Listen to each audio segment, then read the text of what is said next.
এটিই ঢাকার প্রায় প্রতিদিনকার চিত্র। ধোঁয়াশাচ্ছন্ন, কুয়াশাচ্ছন্ন ও ধুলোময়। বেশ কয়েকদিন ধরে কাশি হচ্ছে, তো ডাক্তারের কাছে গেলাম।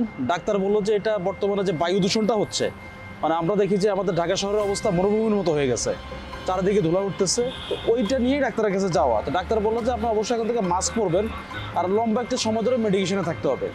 নগরবাসী প্রতিদিন এই বাতাসে নিঃশ্বাস নেয়। এই বাতাস তাদের মৃত্যুর দিকে নিয়ে যাচ্ছে। ইউনিভার্সিটি অব শিকাগোর 2023 সালের প্রতিবেদন অনুযায়ী বায়ু দূষণের কারণে দেশের মানুষের আয়ু প্রায় 7 বছর কমে গেছে।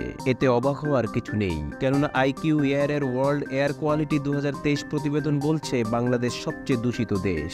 যে আমাদের এই পরিবেশ দূষণের অন্যতম প্রধান হলো অত্যন্ত ঘনবসতিপূর্ণ এলাকা। এটা পৃথিবীর কোথাও এত জনঘনত্ব নাই। 2 নম্বর হলো অত্যন্ত দ্রুত গতিতে আমাদের অর্থনৈতিক সমৃদ্ধি লাভ করতেছে। স্পেসিফিক্যালি যদি বলতে হয় যে বায়ু দূষণের উৎস হলো পাবলিক প্রাইভেট কার কেন্দ্রিক যোগাযোগ ব্যবস্থার কারণে অত্যধিক গাড়ি বৃদ্ধি পাইছে। পাবলিক ট্রান্সপোর্টটা এতটা বৃদ্ধি পায়নি, যদিও সাম্প্রতিককালে বেশ মেট্রো এবং আরও কিছু কারণে বৃদ্ধি পাইছে, কিন্তু প্রয়োজনীয় তুলনায় এটা পর্যাপ্ত নয়।